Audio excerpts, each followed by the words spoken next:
By now, you've all heard of Italian Wine Unplugged 2.0, the latest book published by Mama Jumbo Shrimp. It's more than just another wine book. The fully updated second edition was inspired by students of the Vinitaly International Academy and painstakingly reviewed and revised by an expert panel of certified Italian wine ambassadors from across the globe. The book also includes an edition by Professore Attilio Scienza, Italy's leading vine geneticist. The benchmark producers feature is a particularly important aspect of this revised edition. The selection makes it easier for our readers to get their hands on a bottle of wine that truly represents a particular grape or region. To pick up a copy, just head to Amazon.com or visit us at MamaJumboShrimp.com.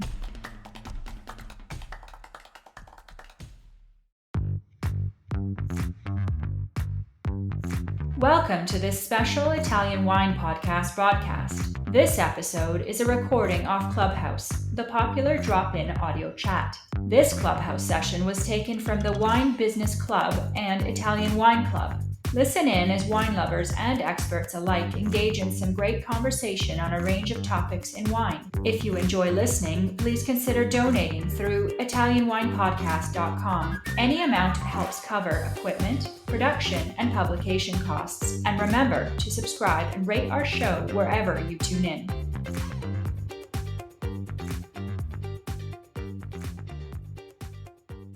Hello, everyone. This is the Italian Wine Club on Clubhouse. We have our Clubhouse manager, Laika, today. Ciao, Laika. Ciao, Stevie. So we've been doing this for about a year now, a bit more than a year. What is the, how many episodes have we done on Clubhouse so far? So we started July 8th, I think. Now we're on the 78th episode. So oh my goodness, that's crazy. Right? So we are on the 78th episode of Clubhouse, the Italian Wine Club. And this is what we call the Ambassador's Corner, where we have one of our Italian wine ambassadors at large. They get to invite one of their favorite Italian wine producers. And we have a little bit more like a fireside chat style. And today we have with us Tanya. And Tanya, of course, is our Italian wine ambassador. Tanya, why don't you tell us a little bit about yourself and what you have been up to lately? Well, my name is Tanya Morning Star, and I'm just so happy to be connected with you guys like this. It's still magic for me. I'm like a child with technology. Right now, I spend a lot of time back and forth between Italy and the United States. I live in Seattle. I'm working, I have a school called Cellar Muse. I am an ambassador of Orvieto wines. I'm the global education ambassador, and one of our big projects lately has been to create ambassadors for Orvieto wines around the world. And this is actually the project that connected me with Riccardo about 4 years ago. And we're seeing some real blossoming of that project. It's really exciting. I'm working on an important project for me with the Wine Scholar Guild and the research into how we taste and share wine together and how we write and talk about it. And yeah, I'm an Italian wine ambassador with Vinitaly Academy, and I'm super proud of that. And I love this community. Yes, so you have a very big guest today, Mr. Riccardo Cotarella. I call him kind of in jest the godfather of Italian wine. I had the pleasure of working with Riccardo both for the wine expo, the pavilion at the 2015, the World Expo. He curated, he was the president, of course, of this curation of the Vinitaly and Wine Pavilion. And also he's the president of Asonology. So we get to do the wine competition. It's called 5-Star Wines every year. So I know Riccardo very, very well. Mm-hmm. It will be the first time I hear him in English. I'm pretty excited. So, and why don't you tell us a little bit about how you met Riccardo? Well, as I already mentioned, I fell in love with the wines of Orvieto. And as a wine historian, someone who is always looking at why things are the way that they are, and also wanting to be involved with projects that really are about shared fate and something bigger than myself. I started to get to know some of the producers there and get to know the wines better, and realized that there was something that I could really offer to help the world to get to know and understand these wines in the context that I think that they deserve. And so through that, I met Enzo Barbi, and we became friends, and he started to advocate for my idea. And one of the first things he did was connect me with Riccardo the first time that I officially came there to do my research. And I had the pleasure of sitting down and speaking with Riccardo then, and now have been friends with him for a number of years, and he's been really supportive of this project. So Riccardo is an inspiration to me, as you'll see, I think, through this interview, in terms of how he really also shares, I believe, this idea of big picture, something bigger than ourselves through our work. So yeah, Enzo Barbi is also a friend of Italy International Academy. We do have his wine as one of the benchmark wines for Orvieto for a very long time. So that's very exciting. And what, as you know, we're very geeky around here. So we ask our ambassadors who's hosting what the learning objectives might be for today's call with Riccardo today. Well, I'd like to start with a quote that that really inspires me and makes me think of this kind of the work that Riccardo is doing, and that is a quote from 20th century French enologist Émile Peynaud. He said that tradition is experimentation that worked, and my experience of Riccardo is that he is really rooted in the cultural legacy that he's involved with, but that he's curious, open, and always moving forward. So this idea that it's really not, that tradition isn't fixed. And this is something that I want to explore with Riccardo. I feel that he really is adapting kind of dynamically between this idea of innovation and the past. So I hope to understand more about his perspective on this impression that I have. And I think that through that, I'm hoping that we're all going to learn something about the state of Italian wine today. Okay, so Tanya, over to you. And Riccardo, I will be listening, but I will be shutting up.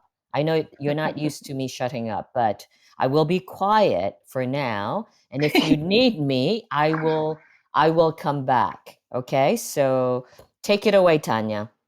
All right. So I think that Stevie kind of began to describe Riccardo's legacy of work, which is really quite large. And so that means we're really grateful to having him today and taking the time, because he's got his foot into lots of very important projects, including the president of the Loggia, also the International Association of Winemakers, and his winery Falesco, projects in Orvieto. He's also the managing director of Monrubio Cooperative in Orvieto. So he's a really busy man. He consults, I think, more than 80 wineries in Italy and worldwide, and has won a lot of awards. So I just want to kind of reiterate some more of those wonderful details about Riccardo. First of all, I want to say that I'm really a fan of Falesco and have been drinking those wines for 25 years, I'm sure. And also I've had the pleasure of interviewing him a couple of times. Riccardo has an interesting way of working with both preserving traditional grape varieties, indigenous grape varieties in Italy, and working with international grape varieties as well. And so in this dynamic, I'd like to start with a question. I would like to open with your perspective, Riccardo, on what drives you, and ask you if you could dream of knowing the impact your efforts have made on Italian wine by hearing what people would say about you in 50 years. What would you hope to hear them say about your contributions to Italian wine? Well, what I dream, first of all, that I put all my passion to produce a very good wine for my country, because I am convinced that Italy, the Italian people, dreamt for too much time without discovering the very important product that our land can offer to the producer. I hope that the people, when think about me in 15 years, can say, okay, Riccardo was a very, very passionate winemaker, very passionate discoverer, very passionate wine lover.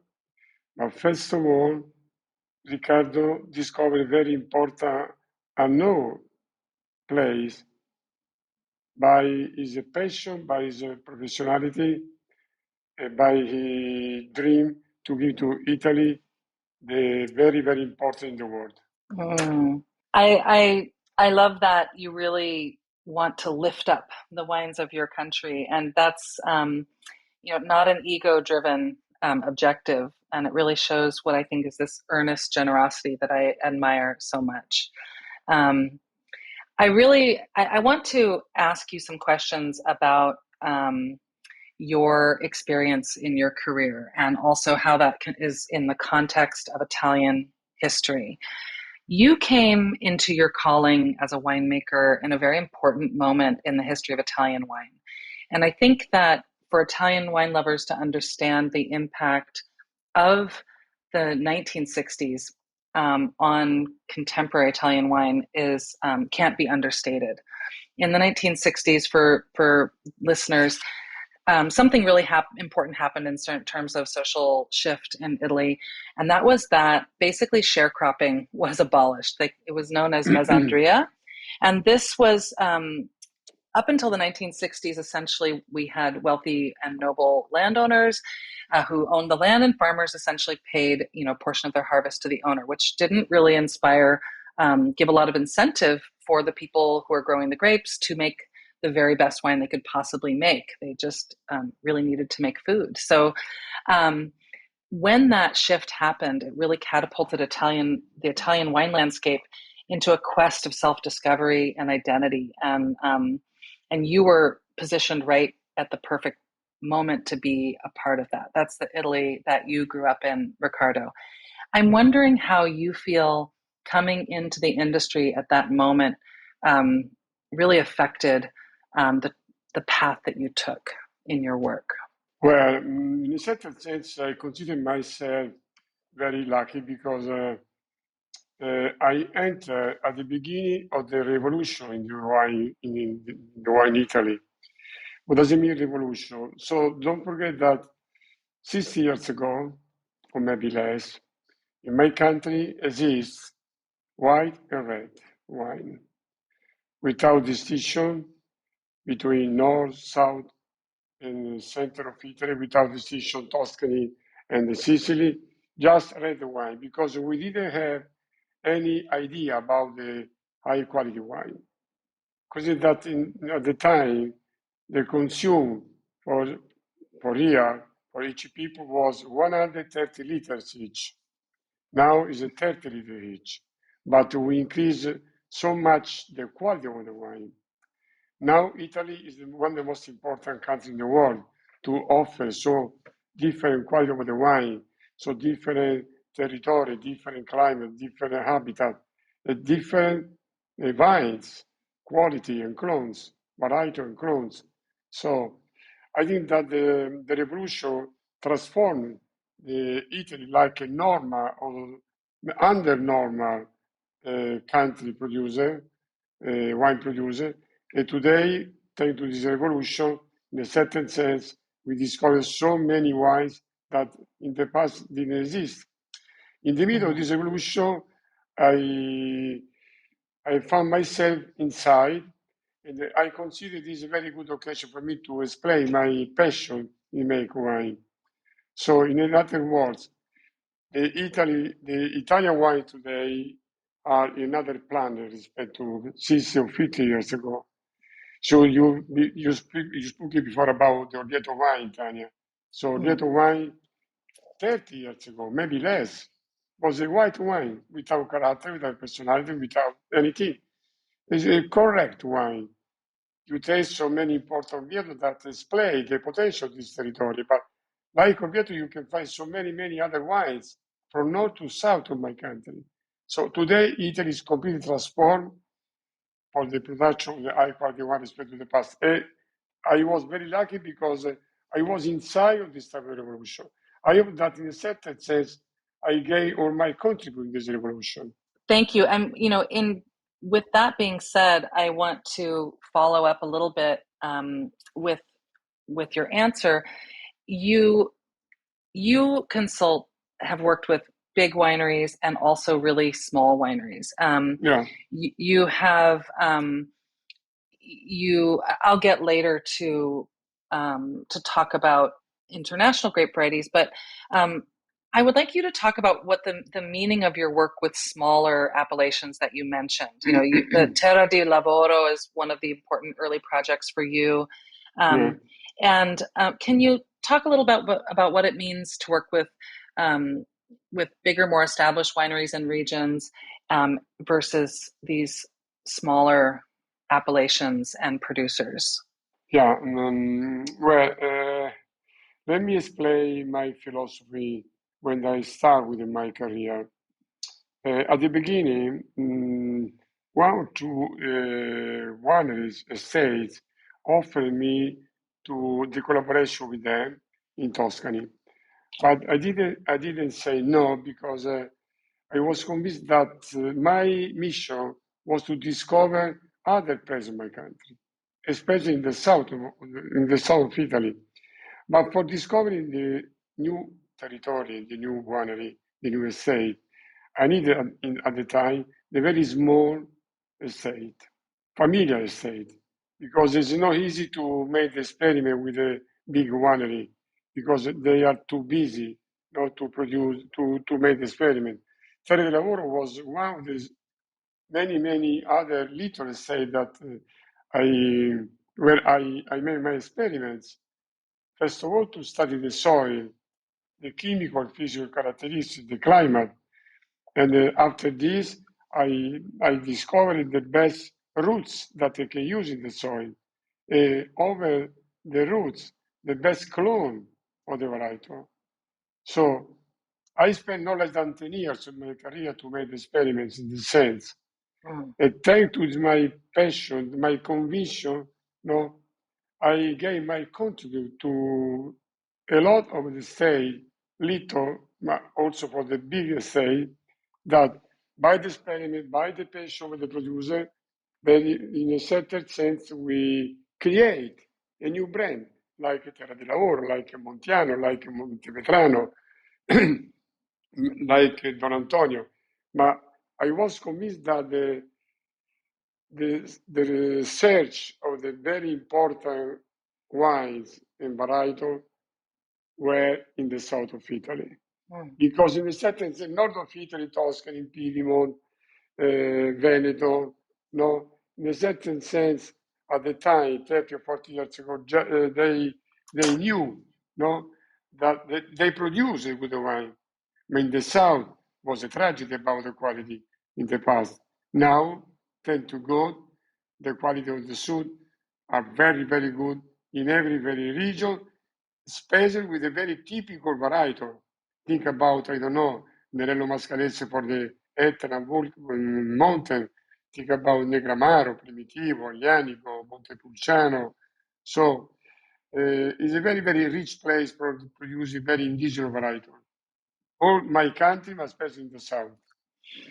I mean, really, for those who love Italian wine, opening our minds to the fact that we'll never kind of grasp the incredible diversity of Italian wine is part of the joy. I think that that's what attracts people, a certain type of person, to love Italian wine, is this that you have to be kind of comfortable with the fact that there's so much more than you'll ever grasp, and so much that is to discover that's so deeply rooted in the tradition and history of a people and a place that goes so far back in terms of winemaking styles and also indigenous grape varieties. But you are also known for innovating and making wine from international varieties on Italian terroirs. And I'm curious what this means to you in context of preserving traditional or indigenous grape varieties, and how you would describe how you think terroir and tradition intersect with innovation in your work. Well, first of all, when I discover a new place, I try to find a very important indigenous variety. Fortunately, my country is the richest in this sense about the indigenous. But we have also other terroir that we discovered by the international varietal. Think about Bulgari, for example. Don't try to plant in Bulgari Sangiovese or Montepulciano, because the result is a tragedy. Planting international varietal, today Bulgari is one of the most famous place for Italian producing. I have a personal idea what does it mean indigenous. Indigenous is not just the vine, the variety that exists from many, many years in this place. For me, indigenous means the variety that can display the potential of this place. For me, indigenous means this. If I plant Sangiovese in Piedmont, no, it's impossible. But if I plant Nebbiolo in Tuscany, the same tragedy.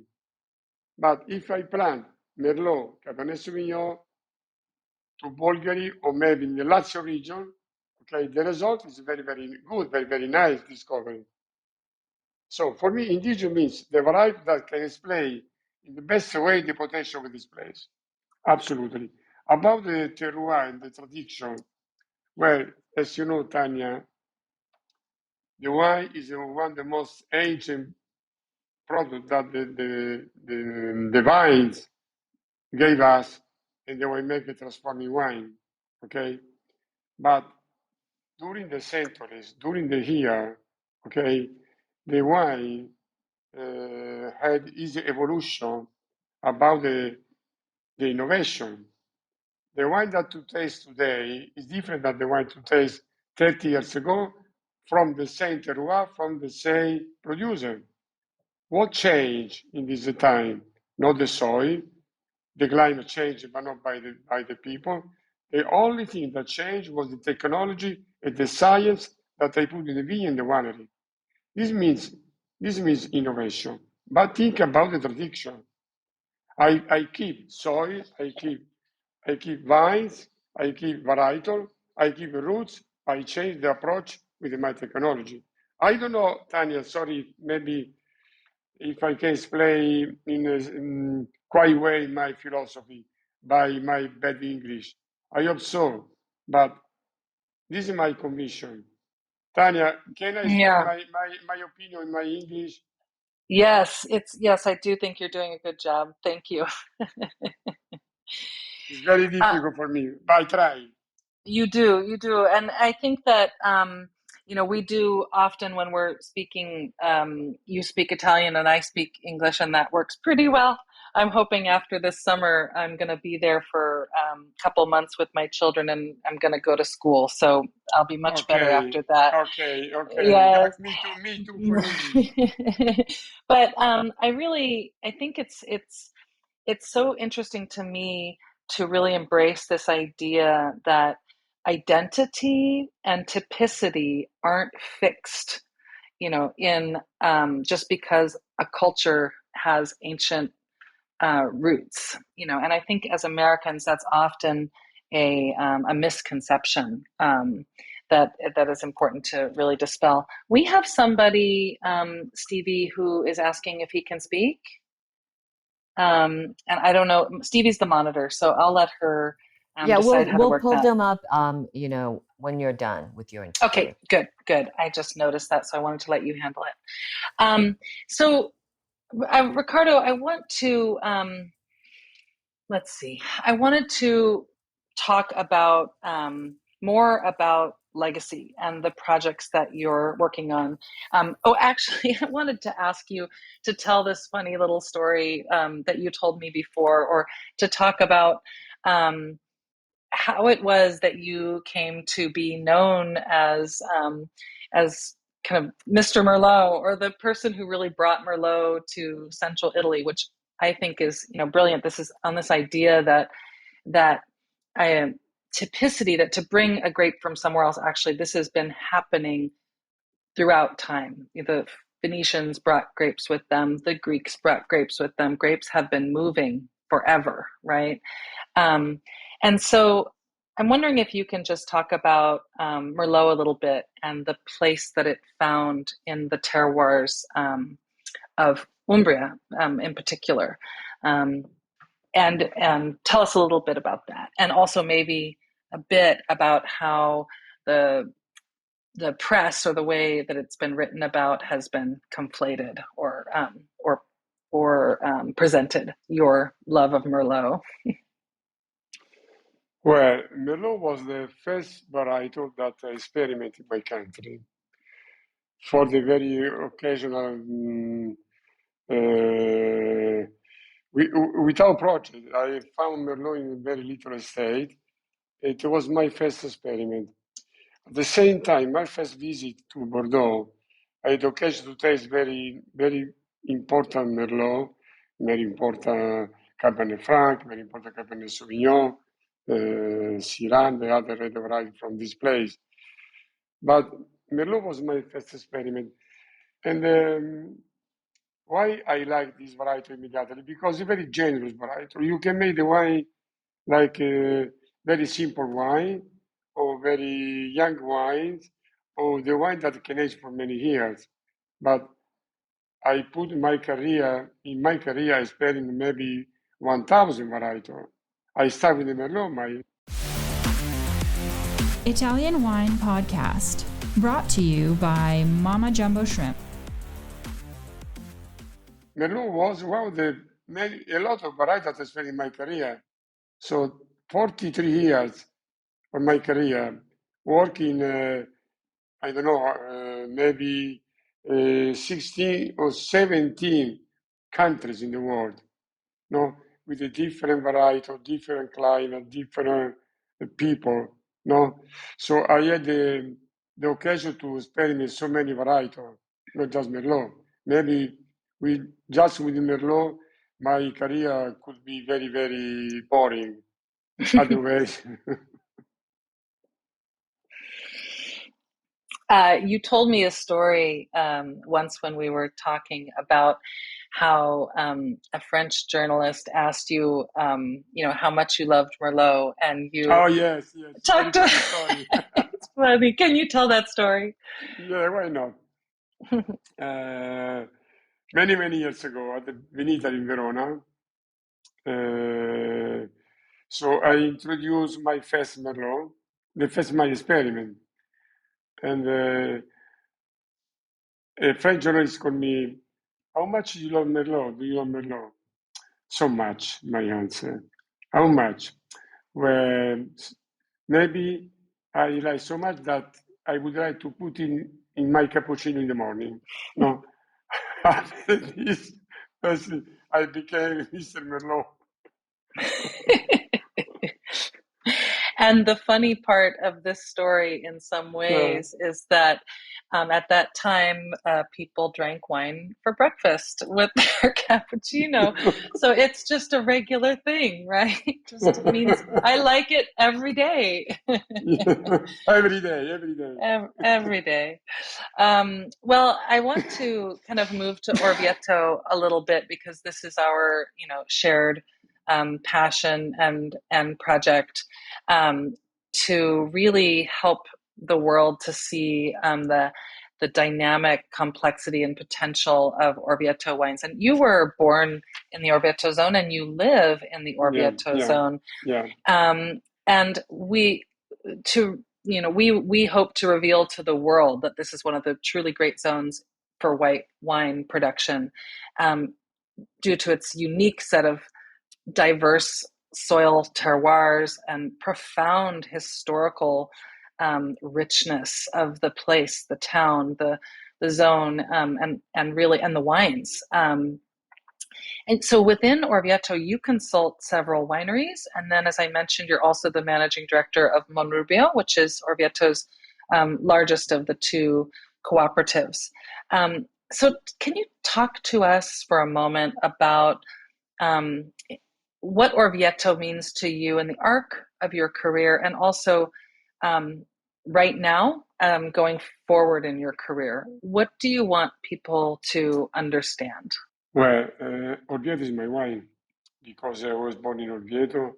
I live in Orvieto. A lot of producers of Orvieto is my friend. Orvieto is my heart because I love the place. I love the producer, I love the people, I love the wine, I love the grapes. So my approach in this area was always more professional, because I am convinced that Orvieto is one of the most important Italian white wines. The only problem that Orvieto started researching the quality just 10, 15 years ago. Before was a normal white wine. Fortunately, certain producer like Marubio, like Enzo Barbi, where I am the winemaker consulting, decided to make the experiments. And today, Orvieto is a very important white wine in my country. Also because the innovation, especially in the vines, in the varietal, we put the focus in the most important wine varietal called Grechetto, reduce the percentage of Trebbiano. We use the skin contact before the fermentation. So we transform the technology in the vineyard, in the winery. We need the people like you, Tanya, that can explain around the world what is the Orvieto wine. We need the communication for this wine, because I'm sure that when when the people taste the Orvieto, the people like this wine. And all my family is involved in this wine. My brother Renzo, my daughter Dominga, my son-in-law Pier Paolo, all my family love Orvieto wine, because we are convinced that Orvieto needs absolutely high quality, like we are going to get it. But first of all, Orvieto needs to be well known around the world. So Tanya, please continue in your work, in your passion to introduce Orvieto in the world, please. Oh, I definitely plan on continuing my work. And for me, actually, I was speaking with somebody yesterday who said, I think of you as as a person who, I obviously I focus on Bourgogne wines a lot, and the white wines of Bourgogne are a great love and passion of mine as well. But she said, do you really put Orvieto in the same category for yourself? And I said, absolutely. It's such an exciting wine. And even, the variety of styles that are produced, of white wine styles that are produced in this region because of the diverse terroirs and the fact that the climate permits to make wines that range from dry to unctuously sweet. It is truly exciting. And even though sparkling wine is not part of the Disciplinare or the DOC, the sparkling wines are amazing. So it's really just and these wines, there are wines that you can drink right now that are just like so refreshing. You're brought to your childhood, almost to an innocence, and then there are wines that you know are going to age for many years and deepen in their complexity. And so for me, if I could spend the rest of my life in one place, that could be it, because there's so many different pleasures to be had there. But this isn't a interview about my opinion, but I did want to say those things. Thank you, Tanya. Thank you. But along those lines, you were talking about family, and I know your commitment to your community and your country, and the land is evident. But also, family is really important to you. You work very closely, both personally and professionally, with your brother, and your family seems to be very central to your identity. In fact, the name of your company is Famiglia Cotarella, right? Yeah. We share Falesco with Famiglia Cotarella. Yeah. Can you talk about that a little bit and where Famiglia Cotarella is going? Why we call our estate Falesco? Because Falesco means from Montegascone is the place where we start with our estate, not Orlazzo, close to the border with the Umbria. Ma Falesco because I am the consulting winemaker for a lot of wineries. My brother is the CEO of Antinori. So we consider not correct to call our estate Cotarella because our name was involved with so many other activities for the other people. But when 4 years ago we gave the estate to our daughters, they told us, we don't have any other job. We work just for our estate. We are Cotarella. Since now, the name will be Famiglia Cotarella. Okay. For this reason, we transform Palesco in Famiglia Cotarella. But also because I think that the wine needs to be recognized, with the name of the family producer or with the name of the company producer. Okay. Fortunately, Cotarella name is quite well known in the world. So in this sense, we put our knowledge, also in the mind of the consumer in our wines. And as you know, my family is completely involved. Now our 3 daughters, two of my brothers, our son-in-laws, are involved completely in our estate. It's a good estate that is situated in North Lazio and South Umbria, very close, divided by the Tiber River. And so a very important estate because we have more than 200 hectares, means more or less 600 acres. A nice winery, very technology. And so today this winery represents, maybe the people think, no, I can say this, but all people say that it's one of the most important one in the center of Italy. And they were very proud because our daughter are managing this estate very, very well. It's wonderful. I love following your daughters on social media, and they're beautiful. So it's really also the winery is. Can everybody hear me? Okay. Let's see. Okay, Yep. good. I'm just making sure my earbuds have their battery charged. One thing I love about Falesco is the diversity of wines that you're presenting, from your Merlot to, can you tell us about some of the local varieties that you're playing with at Famiglia Cotarella? Well, as you know, Umbria and Lazio had 2 poor regions about a very important varietal. Okay, we have Sagrantino, but Sagrantino is situated in very particular place in Umbria. Okay, we have Sangiovese, but we are so close to Tuscany. So we put our attention in Merlot for the rest, and for the red wines, and our attention in a very special varietal called Rosetto, white varietal. By this, we produce not just sparkling wine, classic method, but also very important wine that can age for many, many years. Mm-hmm. And at the same time, Vermentino or Syrah is another important variety that we grow in the Lazio region.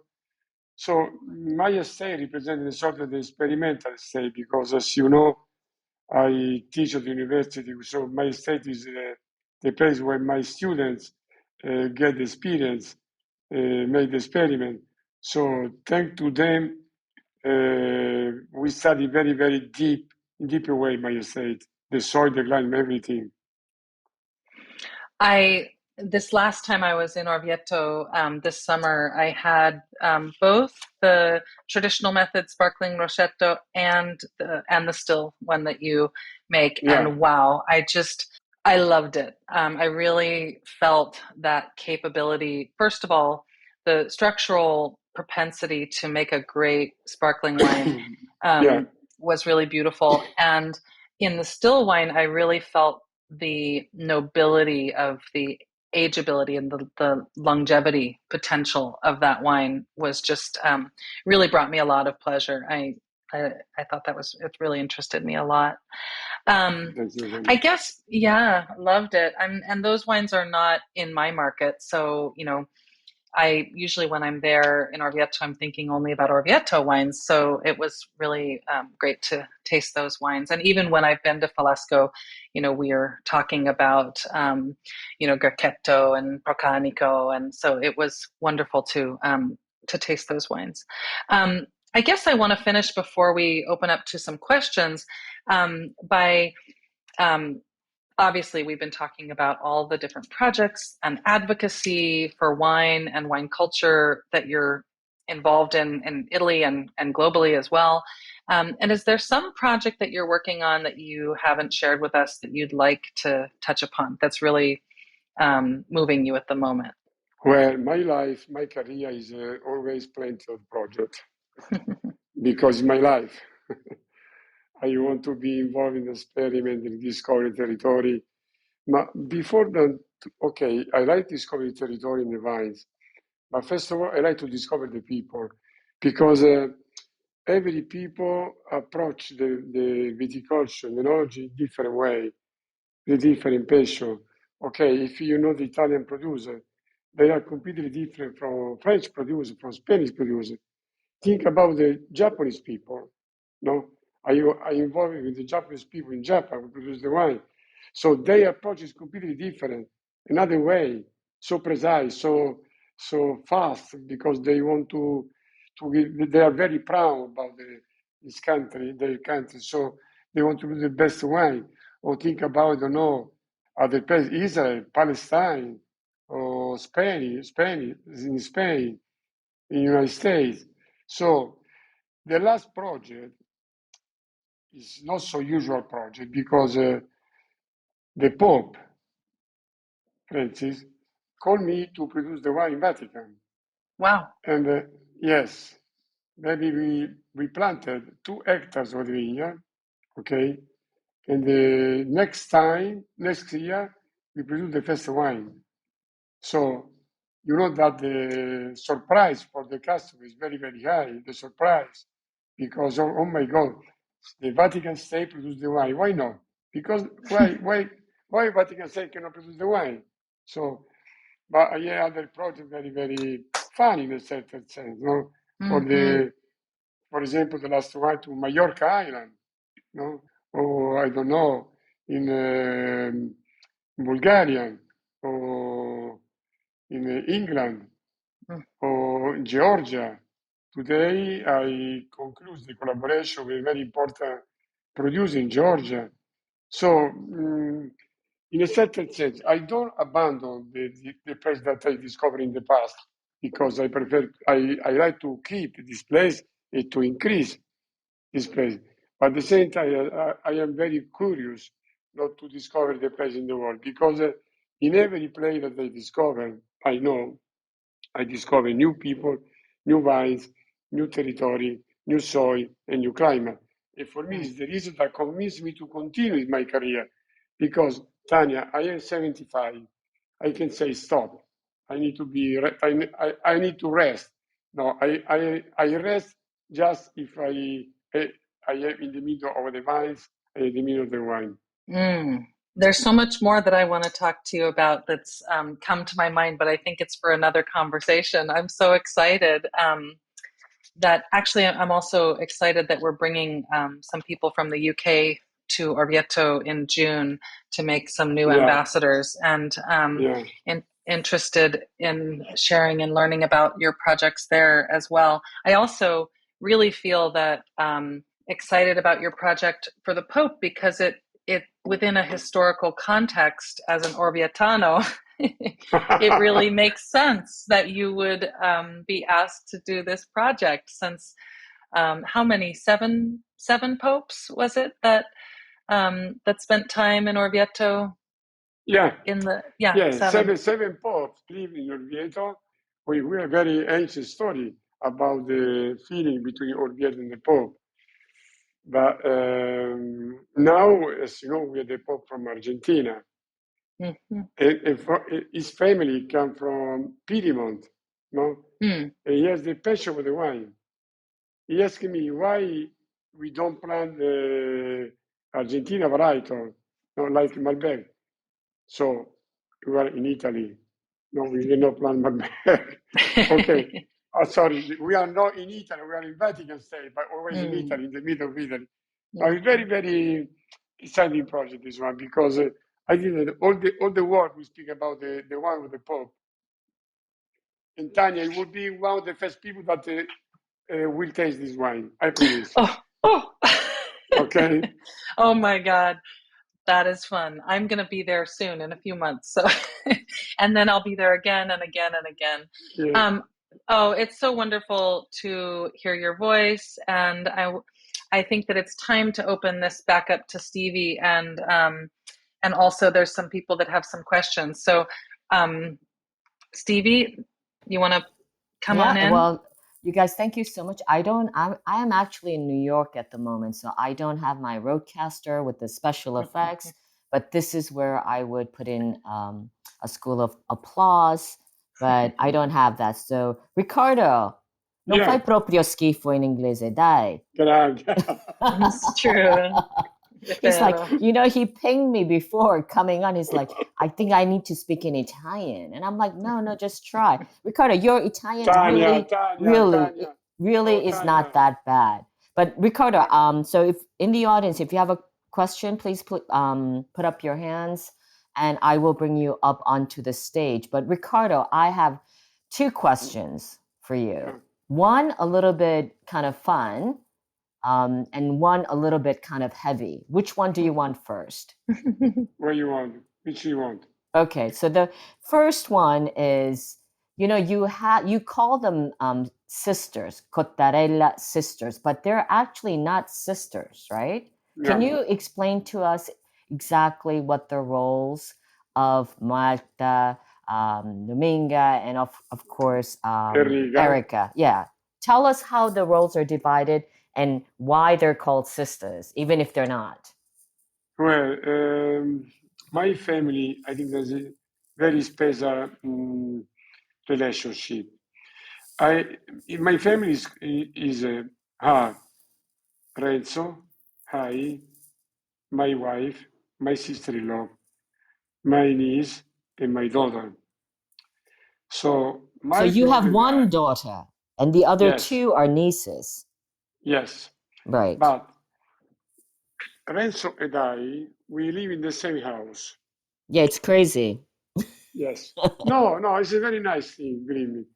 And my daughter, my wife, my sister-in-law stay all days together, all days. Basically, they are so close, more than two sisters. Right. In this situation, our daughters learned to be very, very close between them. So they call my sister or my sister, and the people think that I have three daughters and my brother has three daughters. Exactly. But That's what I thought. They are the same. Yeah. They are the same. But so how are the roles like organized now? Who does what in the company? Yes, basically Dominga is the responsible for the marketing, Enrica for the communication, and Marta for the administration. At the same time, our son-in-law, my son-in-law is the winemaker, is the director of my consulting company, and the husband, my niece, is the responsible for the market in South America, Australia, and China. The younger daughter is not married yet, so we are going to wait another son-in-law that work in the vineyard. Yeah, so you have everything organized. Your legacy will continue forever. But please, Steve, don't call me Godfather, please. Riccardo, listen, so my other question is a little bit heavy. It's a little because we have this problem with wine labeling issue right now with health warning, which the EU is considering. Can you tell us a little bit about this situation, where we are, and what is in your professional opinion, what can happen and what can we do as the wine industry? Because of course this will affect all of us. Perché c'è questa legge, no? Stanno proponendo per Oh, yes, yes, yes, yes, yes. Okay. è I un understand. problema serio per tutti noi che si occupa della Well, promozione, della comunicazione e del vino in yeah, generale. yeah. Quindi quali sono le, diciamo, tue prospettive? In che direzione stiamo andando e cosa noi possiamo fare gli addetti ai lavori per aiutare meglio a comunicare questa situazione? Well, it's a very, very important, difficult moment about the communication for the why from the certain people, certain countries, no? Okay, the Irish people want to write in the back level some bad phrase that we don't like it, absolutely, because the wine, respect to the other product like whiskey, like rum, like cognac, no, is another product, is another story. The wine comes from the grapes, from the soil. So the wine, we say that if you consume the wine with a moderation, so the wine can be very useful for the life of the people. Like so many people that study the wine, say, think about the French paradox, for example, no? About the resveratrol, that is helped very much for the ancient people, for the old people, no? About the blood circulation. So, but at this moment we have some journalists, especially some journalists that just to fool the page of the newspaper, write very bad fake news about the wine.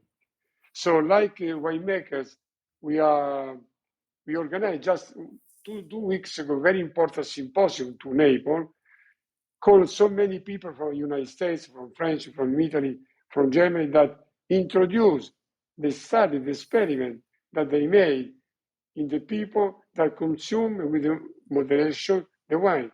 They have the advantage about many parts of the body, especially for the heart, especially for the stomach, for the digestion. So in other places that people say, no, the wine, no, don't consume the wine. But don't say don't consume the alcohol. They say don't consume the wine. This is a very bad way to introduce this problem. Because the wine, sometimes 10% of alcohol, no more than 15% of alcohol. Think about cognac, 50% of alcohol. Think about vodka, 60% of alcohol. The Yeah, and problem are what this one, not the wine. Yeah, and I mean the Irish, I remember that they want to link Yeah, the label directly yeah, to cancer, for example, yeah, right? yeah, Or yeah, liver disease. It's yeah, very, very harsh.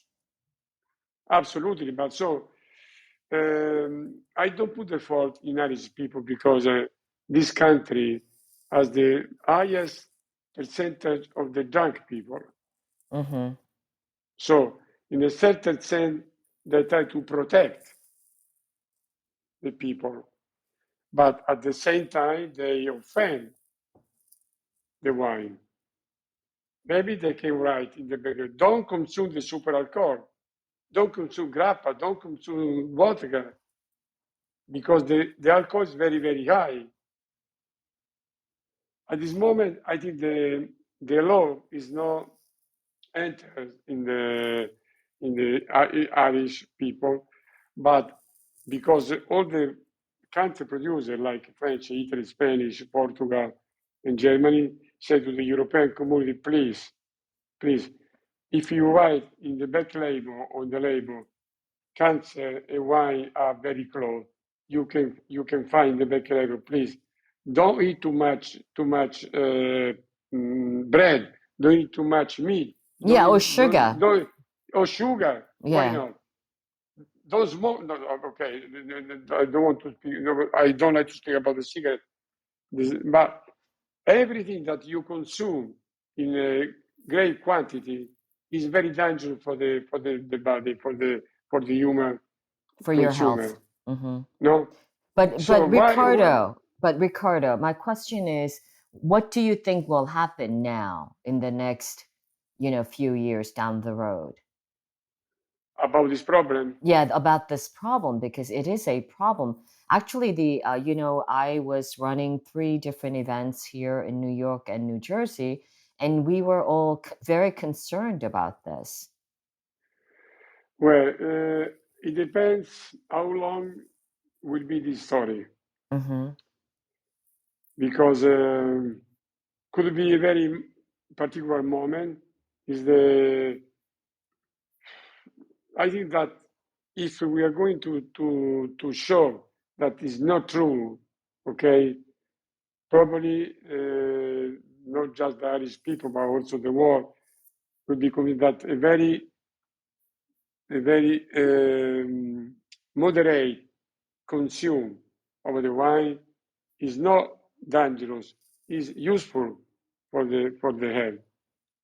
But it depends how long is going to be the story, okay? Because every year, every day today in your newspaper, magazine, TV, the people speak alcohol, health, wine, cancer. So it's a bad story, but we have so many people that are convinced that is a fake news. But at the moment, I can say what will be the real consequence. I hope that to finish as soon as possible.